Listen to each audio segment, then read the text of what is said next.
Ladies and gentlemen, the following podcast is set for one episode. Your host from Columbus, Ohio, is Michael Kirk. Welcome to the Outlaw Mudcast. Hello and welcome to the Outlaw Mudcast, your digital audio dirt sheet for all things Super Show. Things are coming together for March 20th for Sunshine Smackdown, the whole Sunshine Smackdown weekend. Let's start with the number one contender festivities, matches, not sure what to call it, but the hardcore match format to determine the next contender for John Pulverino and the World Heavyweight Championship. The general manager, John Clace, has announced the format and the opening matches to determine the number one contender.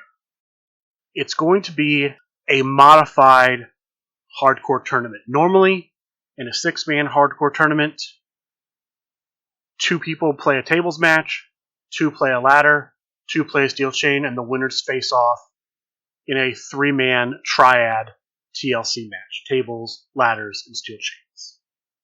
In this version, the competitors will be paired up. They will play a best-of-3 series. One match will be tables, one match will be ladders, one match will be steel chain. The ladders match will be the third match. As far as the other two, it can be in any order. It could start steel chain, then go table, or start table and go steel chain. If there's a need for a third match to determine a winner, that match will be a ladder match, and it will start at crowd meter 1. Here are the matchups in this round. Bob Dunn, playing as Big Bad Bobby D, will take on Sean Loeb, playing as Pretty Boy Snow. Jonathan Thew, playing as Hold the Line Harry, will take on James Booker, playing as Snake Pit. And Gary Schneider, playing as the Big Guy, will take on Matt Nealon, playing as the Bad Boy Joey Janela. The winners of each of these matches will then face off in a triad, tables, ladders, and chains match that will take place, from what I'm seeing here, on Sunshine Smackdown. The winner then facing John Pulverino at a later date. I could be wrong. They might decide to change that, but that's what it looks like right now, the way that's set up. We also have determined who the sixth man will be in the match to determine a contender for the Underworld Championship. Going into this week, we knew that Johnny Eldorado, Sherry Von Danish, Chad Gropak, Eddie Fury, and Jeremy Steigerwald were in the match. It was announced on the last Talk of the Universe for February that Brian Schmidt would face off against Vicious Vic Vandal for the 6th spot. The winner would be in that spot. The spot was given to the Armada. It was initially offered to Simon Strauss. He instead made Vicious Vic Vandal his champion. And so Triple V, as he likes to call himself, using Mr. Pop and Twist, took on Brian Schmidt, playing as Brian Wait For It Schmidt. And the winner in this match ended up being Vicious Vic Vandal. He's the sixth man in the Claim the Throne match to take on the Underworld Champion. Who's the Underworld Champion going to be? We don't know. The current champion is Peppy Pepper. His opponent in his next offense was going to be the winner between Everett Stevens and Kirk Polka. They faced off to see who would face Peppy Pepper. Everett Stevens using the Shadow Phoenix. Kirk Polka using the newest version of Wooly Bully. The winner at crowd meter 1, Kirk Polka. Kirk Polka is right back in the mix, one match away from becoming a two-time Underworld Champion. Can Peppy Pepper successfully defend? We will find that out the weekend of March 20th.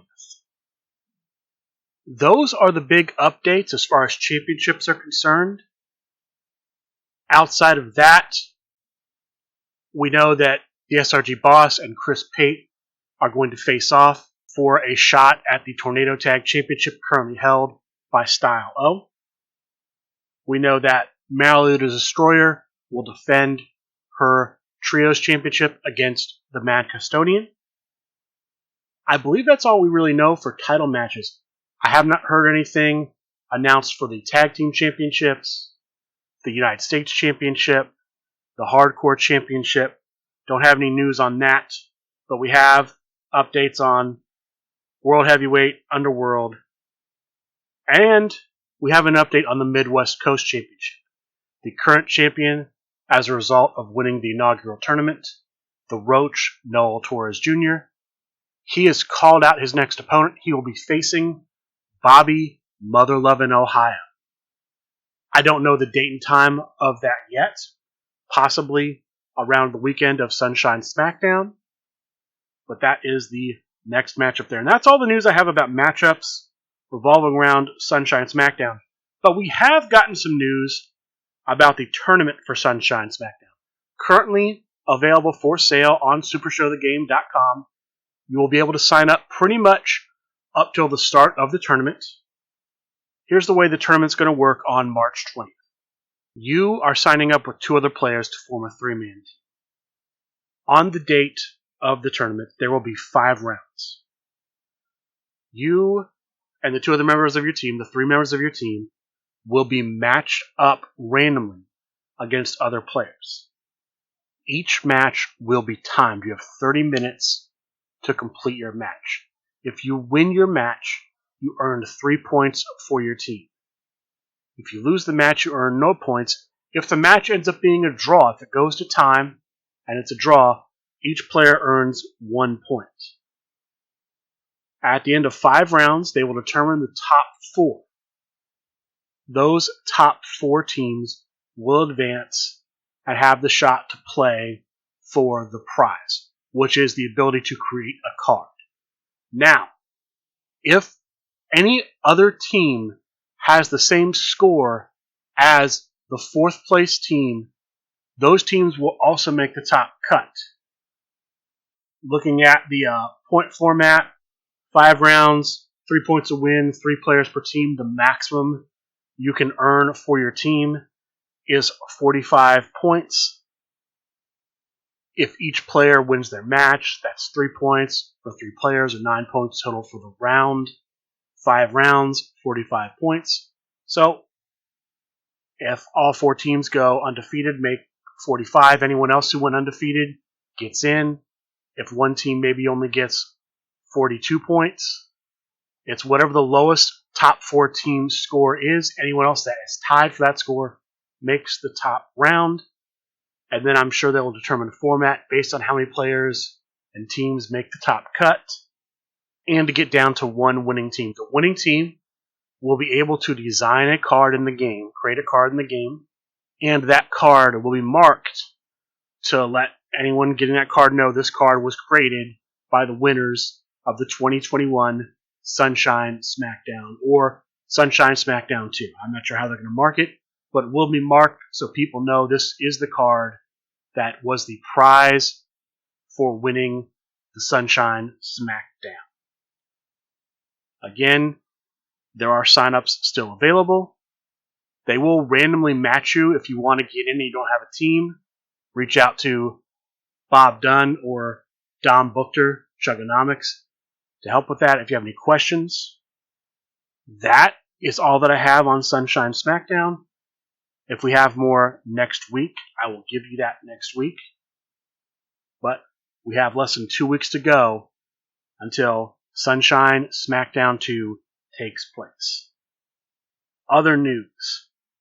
Match 3 from round 2 of the 2020 Create a Competitor competition concluded last week before we recorded the show. The winners were announced on Talk of the Universe last Wednesday. As I record this, it is March 7th, 2021. The winning team between the Lumberjack and the One-Armed Bandit and their opponents, Darklight Victor Diecast and the Plant-Based Bruiser, is Darklight Victor Diecast, and the Plant-Based Bruiser. They will join El Campeón de las Familia de las Lamas, the Memes Dealer, the Dweeb, and Pride in round 3 of the CCC. The current match, which I believe is finishing up as I record this, will be concluded by the time this show comes out, features Vicious Vic Vandal and Little G taking on Hank the Tank and Jack of All Trades.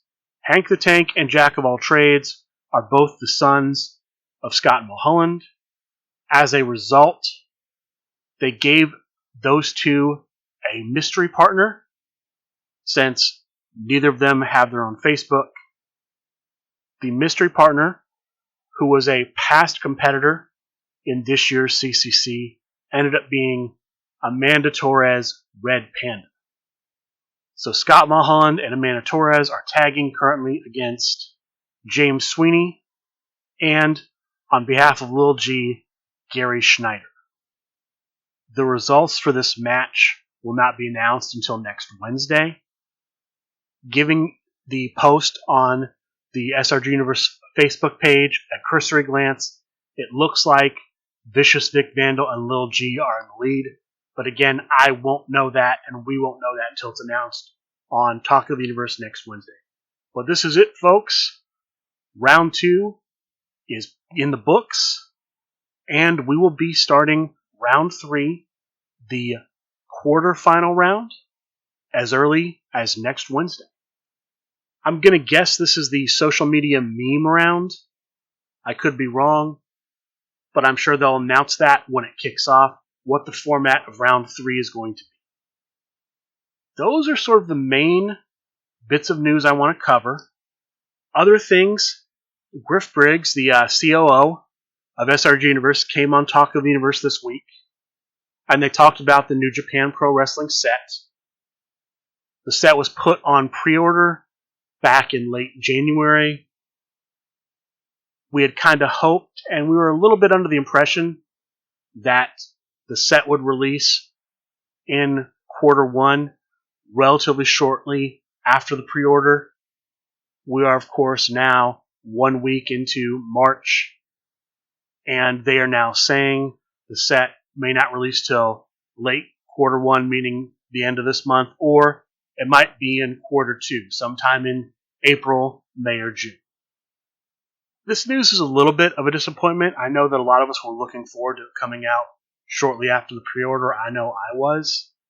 And so finding out that it may not release till April or later is a little bit of a disappointment. But I am glad that they did come out, make an official statement, let everybody know where that set stands. They also talked about potential things in the future. Maybe we'll get more decks specific to match types, the way we have the Steel Cage stipulation decks 1 and 2 coming out. 1 has already been released. 2 is coming. We may see some more of those coming soon. We may see some more independent competitors coming soon. I know they've talked back and forth about maybe doing a deck or releases based on Why Wrestling interview guests. Why Wrestling is the SRG Universe wrestling show they do for the Y networks on a weekly basis. That was really the big news that came out, Talk of the Universe. Let me see what else I have here. Faction Wars news. We know the matchups for round 4 of Faction Wars are Jog Squad versus The Line and the Higher Class versus All the Dimes. We now know what the format for round 4 is going to be. It's going to be a 3-part format. The first part is the draft round part. What this is they will match up all 6 players based on where the competitor they are using was drafted. So, if, say, player A on Jog Squad is using a competitor drafted in round 1, he will face the player on The Line that is using the competitor they drafted in round 1. And so on and so forth. People whose competitors were both drafted in the second round will face off. third round will face off, so on and so forth. This will be a one fall match, and a win is worth 1 point. The second part are going to be matchups based on the 10 skills. In Faction Wars, every player on the team is playing a competitor who has a unique 10 skill. There's only one submission 10 on each team, only one grapple 10, only one power 10. Those players in this round are going to match up. The competitor on the jog squad with a power 10 will face the competitor on the line with power 10. The player on jog squad whose competitor has a technique of 10 will face the player on the line whose competitor has a technique of 10, and so on and so forth. These players will face off not in a one fall match, but in a best 2 out of 3 falls match. If you win the series, you earn your team 1 point. If you lose 1 and 2, if it goes to 3 games, you earn no points for your team. If you lose 0 and 2, if you are swept, you actually lose a point for your team. So winners will gain a point, losers will either gain no points or cost their team a point. There's another wrinkle in this round, and that's this. If the games go to a third match, the third match will be a stipulation match based on your skill. So the Power 10 competitors, if there's a third match needed, that match will be Ring of Fire. The Technique 10 competitors, if they need a third match, it's Psycho Circus. Agility, Steel Cage, Strike, Ladder, Submission, Steel Chain, and Grapple tables. That's the second part. The final part of the round is going to be determined by the team captains. There are 6 stipulation matches in the third part of the round. Tables, Ladders, and Chains, the TLC match. Lumberjack, Last Competitor Standing, Beast Unchained, Main Event, and the new Buddy Building stipulation. The team captains will assign one player from the team to play in each stipulation. So, Jog Squad captain will say, here's my TLC player, here's my Lumberjack, here's my Last Competitor Standing player, so on and so forth. The line team captain will do the exact same thing, and those players will face off. If after all 3 parts in this round, the 2 teams are tied, the captains will face off in a tiebreaker match. The stipulation, method, all of the facts of the tiebreaker match will be determined by the general manager if necessary, when necessary. That is pretty much everything to this round. Deadlines. The matches will not start until March 20th. They have to be completed by Wednesday, April 7th. So they have, looks like a little over 2 weeks to get all of their matches done. But barring any unforeseen delays, round 4 of Faction Wars should be resolved by the end of the day, Wednesday, April 7th. So I'm glad to see that we will be down to the final match in April. We will know, hopefully, who the finalists are at the end of April, which I'm very glad to see. Last year, Faction Wars dragged on much longer. It's moving along, from what I can tell, at a much faster pace. I'm glad to see that. But we should know early April who the finalists are in Faction Wars 2. The last bit of news before we go on and talk about tournaments from last week and upcoming tournaments this week. We had a Triad Championship match. Candyman Dan, using the Agility 7 version of Robert the Brain Dunn, defended against Ken Fouché, using Grim Librarian, and Candyman, using Ember Wolf. This was a Crowd Meter 5 match. It would have been Crowd Meter 6 had you been able to go to Crowd Meter 6, but 5 is the maximum in this match type. Candyman Dan at Crowd Under 5 hit his grapple finish, a finish he'd hit a few times and rolled his botch. This time at Crowd Meter 5, rolls over 10. The only way for Ken Fouché to kick out is if Candyman elects to roll save rolls to help Ken Fouché break out. She does not. After the match, she explained that once it got to Crowd Meter 5, she could not see herself being the reason that her husband potentially loses the belt. If she helped Ken Fouché kick out and then Ken Fouché went on to win, it would have really bothered her. I 100% understand that. That is why I know in the past they have tried to keep faction members, and I suppose in this case, couples, husbands and wives, etc., from competing in a match like this to avoid that. I think that probably would have been a good idea here because there are always players who look at matches like this and say, in something I understand, absolutely understand, you should always be trying to win. It doesn't make sense for you to not make save rolls because if you don't attempt to save the person being pinned, you cannot win the match. That basically not making save rolls is in effect not trying. I completely understand that, but I completely understand why Candyman did not want to make those save rolls at Crowd Meter 5 to help Ken Fouché kick out of her husband's finish. Candyman Dan wins. He's the first Triad champion to have a successful defense. I don't know if they want to throw an asterisk up there because his wife helped him win, but that's the result. Candyman Dan is still the LFF Triad champion. Congratulations to him.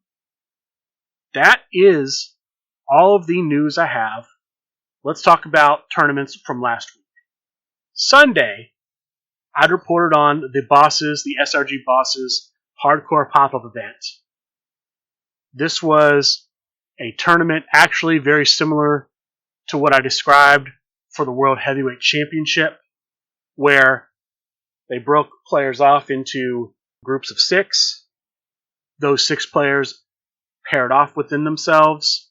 So you had 3 one-on-one matches, table, ladder, and chain, best 2 out of 3. And then the 3 winners faced off in a TLC match. The 2 winners to come out of those 2 pods were Anthony Perry the Cannoli and Jeff McPeak. They won the 2 gift cards. They then also faced off. The winner, I believe also in a TLC match, was Anthony Perry using donation. So congratulations to the 2 of them for winning the prizes. Congratulations to the Cannoli for winning it all. That was the Sunday event. Monday's event, the Proving Ground event, this was a trios match.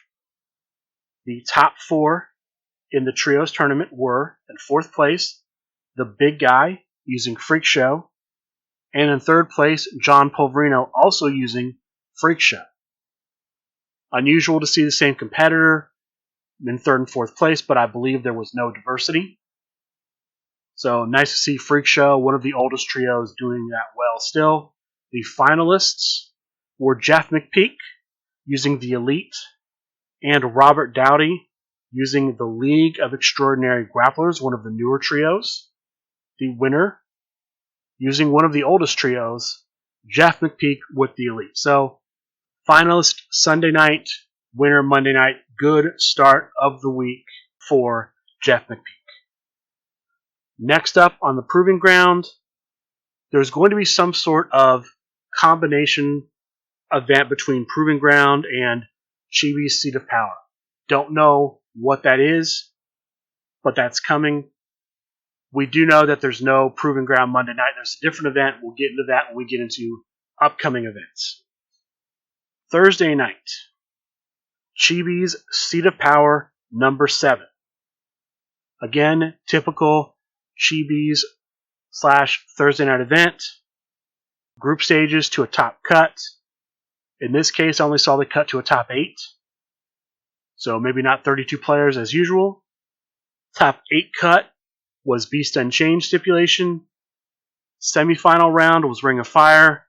And the finals, as well as the third place match, were submission matches. The fourth place player with the mayor of Slamtown, Johnny Super Show, Matt Nealon. The third place player with Mambata, Andrew Nucky. The finalists were the Grump Danny Thunder, using, and I hope I pronounce this correctly, Lissa Lagnat, and the Cannoli Anthony Perry with Donation. So 2 out of 3 finals appearances for the week with Donation and the Cannoli. The winner here was the Grump with Lissa Lagnat.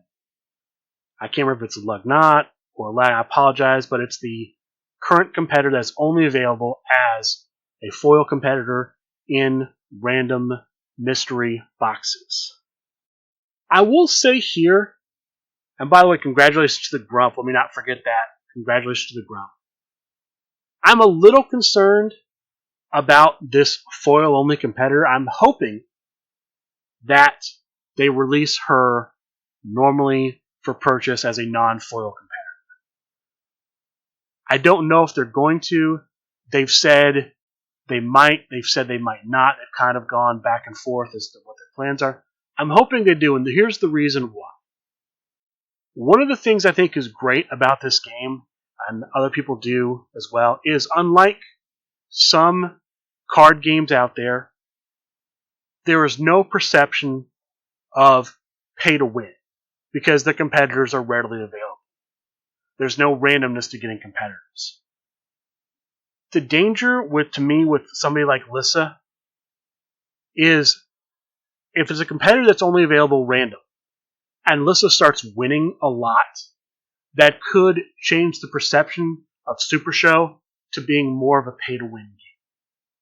So I'm hoping that she becomes widely available at a point in the future so that if for some reason Lissa starts racking up a lot of wins, that doesn't make people think games pay to win now. Too early to make that determination, but it is something I am concerned about when I see competitors that are only available through random draws. But congratulations to the Grump on his victory. Saturday, we have a pop-up event. The Cannoli, who we've mentioned multiple times in these tournaments, actually hosted his own pop-up event, simply called General Cannoli's Pop-Up Event. This event had random guest referees in every match. Third place in the tournament was Sean Loeb using the Collector, Sean Loeb. The finalists, with El Super Hombre as the guest referee, were Chris Pate using X-Royce and Mark Perry using the newly released competitor, only available now in random payoff packs or mystery boxes, but will at some point become available for purchase directly. So glad to see that.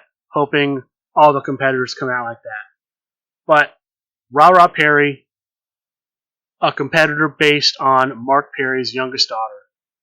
The winner here, the 2020 Player of the Year, Chris Pate using X-Royce. Congratulations to Chris Pate. Congratulations to all of the winners for this week. Now, as I'm recording this, there is a pop-up event that's going to start at 8 p.m. tonight, March 7th. I'm not going to have the results for that because this event will be ongoing when the show releases. But I'll give the information about it now. $5 entrance fee, 8 p.m. Eastern start for it. It's the Wait For It Pop-Up Revolution. It's going to be the World Cup style, group style, cut to a top 16. New York rules in the first top 16 if necessary. If there are less players, the top 8's a Psycho Circus. Top 4 is Ring of Fire. The finals will be a random stipulation. He's looking for 24 people. Snake Pit, D2, and the Lucha Maniacal Uberstar are booked. None of those competitors can be used. The winner will receive a gift card and an autograph spectacle by somebody in AEW. It's being described as an AEW themed autograph spectacle. There will be gift cards for second and third place, and if you sign up and buy any card when you sign up, you can special request an alternate art Armenian Power Punch. That's what's going on for the Sunday night pop-up event. Monday, instead of the Proving Ground event, there's going to be an event hosted by, I believe it's the Oracle. It's an event based on International Women's Day. No entrance fee. 7 p.m. start time. You have to use female competitors and diversity is in effect. Meaning that only the best Ariel Lipstick will make the top cut. Only the best Harrietta the Bearded Diva. Only the best Lily Maj, so on and so forth. This event is hosted by the Rack Pack and Firing Squad. The winner of the event will receive either a foil Velvet Assassin competitor set or an alternate art Sage the Wiccan Witch competitor set. I don't know what the art on the alternate art Sage competitor set is. So I think if I were to win this, I'd probably pick that, because that seems to me like it's a brand new competitor set that's not been released. I could be wrong, but I do like the choices for the winner. Those are very good prizes to get if you end up winning the International Women's Day event. And it's a free event, so come out, have a good time. The only other event outside of the Sunshine Smackdown event that we talked about earlier, currently on SuperShowTheGame.com, is General Cannoli's Randomness Boot Camp. It's a $5 entrance fee event, 8 p.m. start time on March 27th, the weekend after Sunshine Smackdown. It's going to be a Swiss tournament, 4 rounds of Swiss, cut to a top 8. Each match will have a random special guest referee. The referee cannot be the competitor either player is using. And even though these are stipulation matches, countouts and disqualifications are in effect. You can win as a result of a countout. You can lose as a result of a disqualification. So there is that. The finals will be main event stipulation with a random special guest referee. And finally, once again, I mentioned it earlier, I'll mention it again, March 20th, Sunshine Smackdown. That tournament, sign-ups are still up. $15 entrance fee, 3-man team. 2 p.m. start time on the 20th. There are some additional rules. There's a link to the Google Doc on SuperShowTheGame.com. It pretty much gives the rules I gave you earlier. You do have to have deck lists. And while there are no bans, there is a list of competitors where if you have one of those competitors on your team, you can't have any of the others. That list is Gold Standard, Belinda, X-Royce, Gia de los Muertos, D2, Jacques, Witch's Apprentice, Everybody, The Mad One, EC3, Peter Lionheart, Night Terror, Snake Pit, Sierra Nevada, Numero Uno, and Joseph Ritchie. If you have one of those competitors on your team, you can have no other competitors on your team be from this list. So, if you play Gold Standard, if one of the players on your team is using Gold Standard, nobody can use Belinda, X-Royce, Gia de los Muertos, etc. on your team. You get to use one from this list. That is it for the upcoming events. And that is going to do it for this week's show. 2 things I want to mention I meant to say this earlier in the show, forgot to, but it's on my list, so I'm going to say it. We may see the SRG comic book, the Super Show comic book Kickstarter, kick off on or around March 20th. I don't know if that's the date. I don't know if they're maybe going to announce the kickoff on that date. Usually they kick off their Kickstarters on Sunday. At least they have the last couple years I've been participating in them. So I would expect something similar. But look for the Kickstarter to be announced, if not start, on or around March 20th. And then finally, a couple of just announcements around the show. I've mentioned it before. I'm looking for people to come on and talk about competitors. I'm also looking for people who may want to do a panel show about the CCC. I've been watching and participating in CCCs for 3 years. I think now it's time to do sort of a deep dive type show into the CCC. If you'd be interested in either one of those things, please reach out to me, outlawmudcast@gmail.com, or just hit me up on Facebook Messenger and let me know. Otherwise, that is going to do it for this week's show. I'd like to thank all of you for listening, and good day.